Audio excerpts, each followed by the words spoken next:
అందరికీ నమస్కారం అండి. అందరికీ శ్రీ వెంకటేశ్వర స్వామి వారి ఆశీస్సులు కలగాలని మనస్ఫూర్తిగా కోరుకుంటున్నాను. ఈరోజు నేను చేస్తున్న 7 శనివారాల వ్రతంలో రెండవ శనివారం ఎలా చేసుకున్నానో మీ అందరితో పంచుకోవాలని అనుకుంటున్నాను. నేను ఈ వ్రతాన్ని కొత్తగా చేస్తున్నాను కాబట్టి మొదటి వారం నేను రికార్డ్ చేయలేకపోయాను.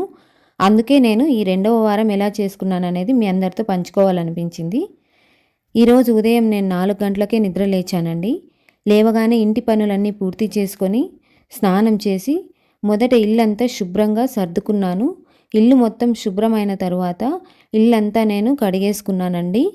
మనం స్నానం చేసిన తర్వాతే ఏ పనైనా స్వామివారికి చేయాలి. వెంకటేశ్వర స్వామిని తలుచుకుంటూ పూజా కార్యక్రమాలు అయితే నేను ప్రారంభించేశాను. మొదటిగా నేను స్నానం చేసి ఇల్లంతా శుభ్రం చేసుకున్న తర్వాత స్వామివారికి నైవేద్యాలు అనేది రెడీ చేశానండి. ఈ నైవేద్యాలు నేను ప్రతి వారము 7 నైవేద్యాలే చేశానండి. కొంతమంది ఒక్కొక్క వారం ఒక్కొక్క నైవేద్యము మాత్రమే చేస్తుంటారు. నేనైతే అలా కాదు, 7 వారాలు 7 నైవేద్యాలు అయితే చేశాను. వీటిలో మొదటగా స్వామివారికి ఎంతో ఇష్టమైన నువ్వుల లడ్డూలు చేశాను. వాటితో పాటు పానకం, పన్నారం, చిత్రాన్నం, పెరుగన్నం ఇలా మొత్తం 7 రకాల ప్రసాదాలు తయారు చేసుకున్నాను. మనం పూజ కోసం చేసే ఏ పన్నైనా స్వామివారిని తలుచుకుంటూనే చేయాలి. ఇక్కడైతే మొదటగా నేను నువ్వుల లడ్డూలు అయితే తయారు చేస్తున్నానండి. దీనికోసము నువ్వుల్ని బాగా వేయించి పక్కన పెట్టుకోవాలి. తరువాత ఒక గ్లాసు నువ్వులకి అర గ్లాసు శనగిత్తనాలు వేసుకోవాలి. వేసుకున్న తరువాత దానికి రుచికి తగినంత బెల్లం అయితే కలుపుకొని మొత్తం మిక్సీకి అయితే పట్టుకోవాలి. నేను ఈ శనగిత్తనాలు వేగేలోపు పెసరపప్పునైతే నానబెట్టుకున్నానండి. దాన్నే పన్నారం అంటారు. స్వామివారికి ఒక చిన్న బెల్లం ముక్క కూడా నైవేద్యంగా పెట్టవచ్చు. ఇక్కడ పానకం అయితే రెడీ చేసుకుంటున్నాను. ఇంతలో శనగిత్తనాలు అయితే వేగిపోయాయి. వాటిని నేను మిక్సీ పట్టుకొని లడ్డూలైతే మొత్తం 7 లడ్డూలైతే ప్రిపేర్ చేసుకున్నాను. నిజం చెప్పాలంటే ఈ 7 శనివారాల వ్రతం నేను చేయగలనా లేదా అని ఎన్నోసార్లు అనుకునేదాన్ని. ఆఫీస్ పనులు, ఇంటి పనులు, బాబుని చూసుకుంటూ ఇవన్నీ చేసుకుంటూ ఈ వ్రతాన్ని నేను చేయగలనో లేదో అని చాలాసార్లు ఆలోచించేదాన్ని. ఈ సందేహం నాకు ఎప్పుడూ ఉండేది. కానీ ఈసారి మాత్రం నాకు ఒకటే అనిపించింది, స్వామివారే నాతో ఈ వ్రతం చేయిస్తున్నారు, ఆయన సంకల్పం లేకుండా ఏది జరగదు కదా అనిపించింది. నిజంగా ఆ స్వామివారే నాకు ధైర్యాన్ని ఇచ్చి సమయాన్ని కల్పించి ఎటువంటి ఆటంకాలు లేకుండా ఈ 2 వారాలు వ్రతాన్ని పూర్తి చేయించారు. ఇంకా ప్రసాదాలు అయితే చేసేసాను. ప్రసాదాలు చేసిన తరువాత దేవుడి గదిని పూర్తిగా శుభ్రం చేసి పసుపు కుంకుమతో అలంకరించాను. తరువాత దేవుడి పటాలన్నిటినీ కడిగి పసుపు కుంకుమ బొట్లు పెట్టి దేవుడి గదిని కూడా అలంకరించాను. నాకు తెలిసినంత వరకు నేనైతే చేసుకున్నానండి. ఒక్కొక్కరు ఒక్కొక్కలాగా చేస్తారు, కానీ నాకు వచ్చినంత వరకు నేనైతే ఈ వ్రతాన్ని చేసుకున్నాను. మా ఇంట్లో అయితే దేవుడి గది చాలా చిన్నగా ఉంటుంది. ఇలా చిన్నగా ఉండడం వల్ల నేను హాల్లోనే స్వామివారి వ్రతానికి ప్రత్యేకంగా ఏర్పాట్లు అయితే చేసుకున్నాను. ఇలా దేవుడి గడినంతా కడిగేసి ముగ్గు వేసి దేవుడి పటాలన్నింటినీ కడుక్కొని పసుపు కుంకుమతో బొట్లు అయితే పెట్టేసి దేవుడి గదిని అయితే అలంకరించేశాను.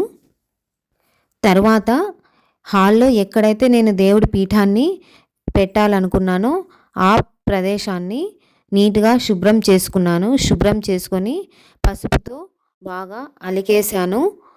అలికిన తరువాత ముగ్గు పెట్టుకొని దేవుడి పీఠాన్ని అయితే బాగా శుభ్రం చేసుకొని దేవుడి పీఠానికి కూడా పసుపు కుంకుమతో అలంకరించుకున్నాను. నాకు ముగ్గు వేయడం సరిగా రాదండి. నాకు వచ్చినంతలో నేనైతే వేశాను. ఇక్కడ ముగ్గు వేయడానికి కూడా నేను ముగ్గు పొడి వాడడం లేదు, బియ్యపిండితోనే ముగ్గు వేశాను.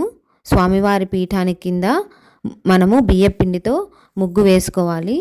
తర్వాత ఇలా పీఠానికి పసుపు కుంకుమలు రాసి కుంకుమ బొట్లు పెట్టుకొని ఆ ముగ్గు మీద పీఠాన్ని పెట్టి ఆ పీఠం మీద బియ్యం వేసి శ్రీ వెంకటేశ్వర స్వామివారి పటాన్ని శుభ్రపరచుకొని పటానికి కూడా బొట్లు పెట్టి గంధపు బొట్లు పెట్టి ఆ పటాన్ని అయితే ఆ బియ్యపు మీద స్వామివారి పటాన్ని ప్రతిష్ఠించానండి. అలాగే పూలతో నాకు వచ్చినట్లుగా అందంగా అలంకరించాను. నిజంగా స్వామివారికి చేస్తున్న ప్రతి పని మనసుకు నిజంగా చాలా ఆనందంగా అనిపించిందండి. ఆ వ్రతం చేస్తున్నంతసేపు మనసులో వేరే ఏ ఆలోచన కానీ వేరే ఏ బాధలు అయితే గుర్తురావు. మనసంతా స్వామివారి మీదే ఉంటుంది. ఈ వ్రతం ఆచరించిన వారు ఎవరైనా ఈ వీడియో చూస్తుంటే మీకు ఎలా అనిపించిందో కామెంట్ చేయండి. ఇక్కడైతే నేను స్వామివారి పటాన్ని శుభ్రంగా తుడుచుకొని స్వామివారికి అయితే గంధపు బొట్లు పసుపుతో బొట్లు పెట్టి అలంకరించుకొని స్వామివారి పీఠం మీద ఒక పసుపు రంగు వస్త్రాన్ని తీసుకొని ఆ వస్త్రాన్ని పీఠం మీద పరచాలండి. పరిచిన తరువాత ఆ పీఠం మీద కూడా పసుపు కుంకుమతో బొట్లు పెట్టుకొని తరువాత బియ్యం వేసి ఆ బియ్యం మీద స్వామివారిని ప్రతిష్ఠించాలి. ఈ వ్రతాన్ని ఆచరించేటప్పుడు నలుపు రంగు దుస్తులు వేసుకుంటే చాలా మంచిదని చెప్తారు. ఏ రంగైనా వేసుకోవచ్చు, కానీ నలుపు రంగు వేసుకుంటే ఇంకా మంచిది అని చెప్తారు. అందుకోసమే నేను నలుపు రంగు దుస్తులే వేసుకున్నాను.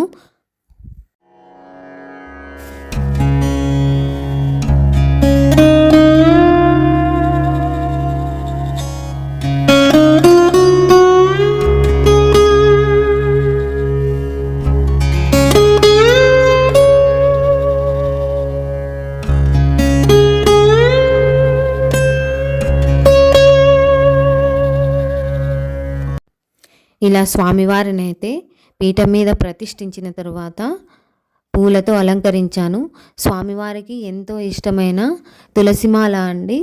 ఆ తులసిమాల నాకు దొరకలేదు కాబట్టి నేను తులసి ఆకులను తీసుకొని ఆ స్వామివారికి అయితే సమర్పించుకున్నాను. ఎవరికైనా మీకు తులసిమాల దొరికితే ఆ తులసిమాల అనేది చాలా శ్రేయస్కరము. ఇలా నేను స్వామివారిని అయితే అలంకరించేసుకున్నాను.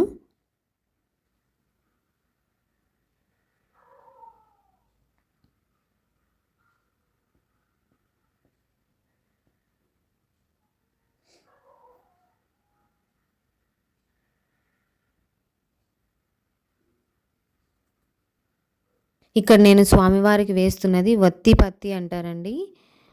అది స్వామివారికి మనము మధ్యలో వ్రతం ఆచరిస్తున్నప్పుడు వస్త్రం సమర్పయామి అంటాము. మనం ఆ వస్త్రానికి బదులుగా దానిని అలంకరిస్తాము అని చెప్తారు.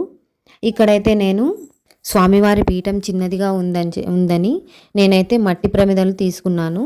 ఈ మట్టి ప్రమిదలలో నేను పిండి దీపాలను వెలిగిద్దామని ఈ మట్టి ప్రమిదలను అయితే తీసుకున్నాను. వీటిని కూడా నేను బాగా శుభ్రం చేసుకొని పసుపు కుంకుమలతో అలంకరించుకునేసాను.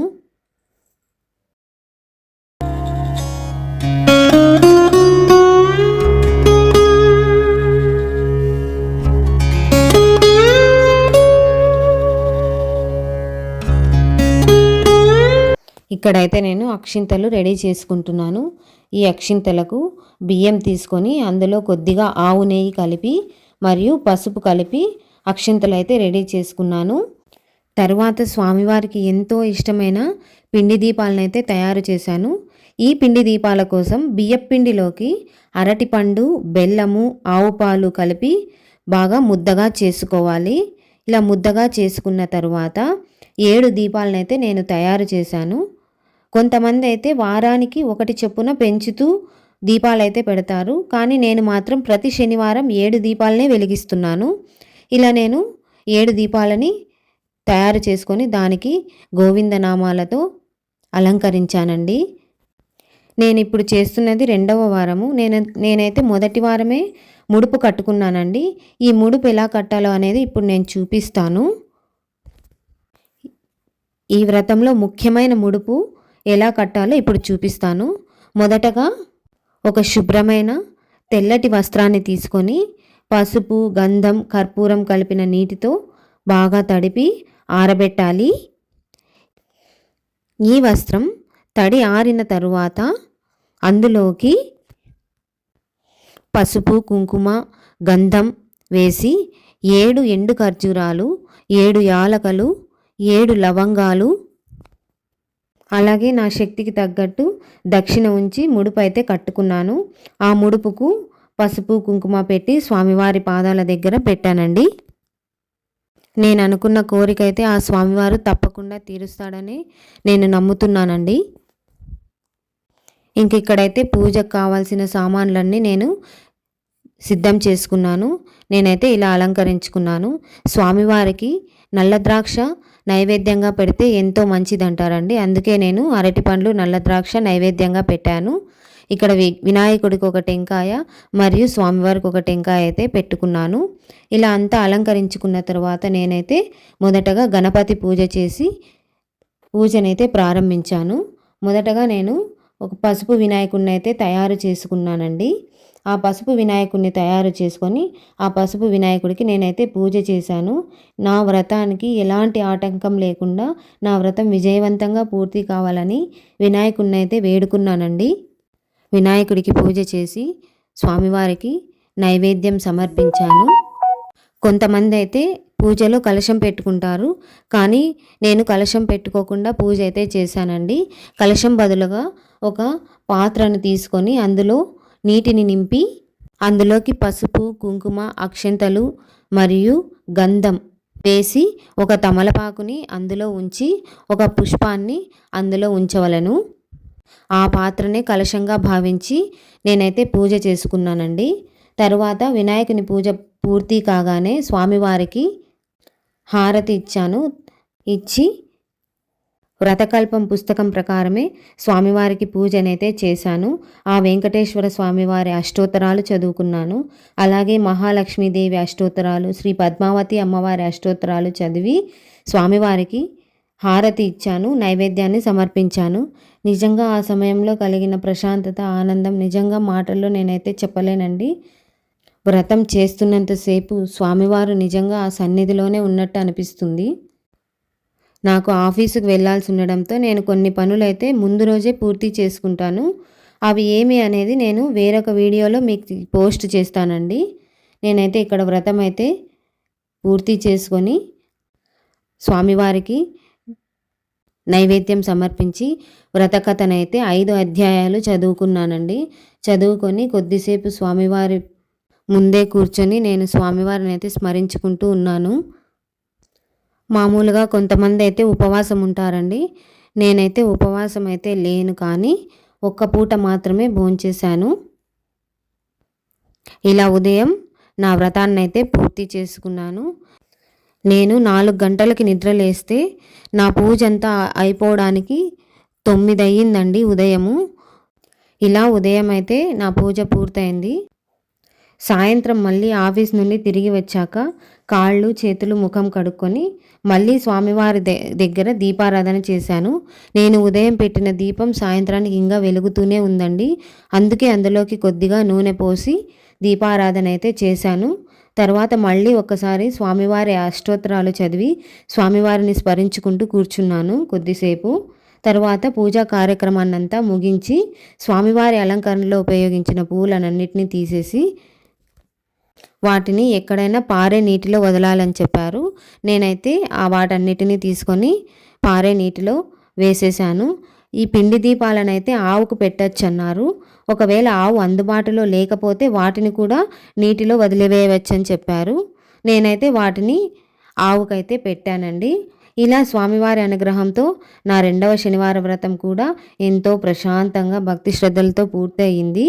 మీరు కూడా ఈ వ్రతం చేసుకున్నట్లయితే స్వామివారి ఆశీస్సులు మీ కుటుంబంపై ఎప్పుడూ ఉండాలని నేను మనస్ఫూర్తిగా కోరుకుంటున్నాను.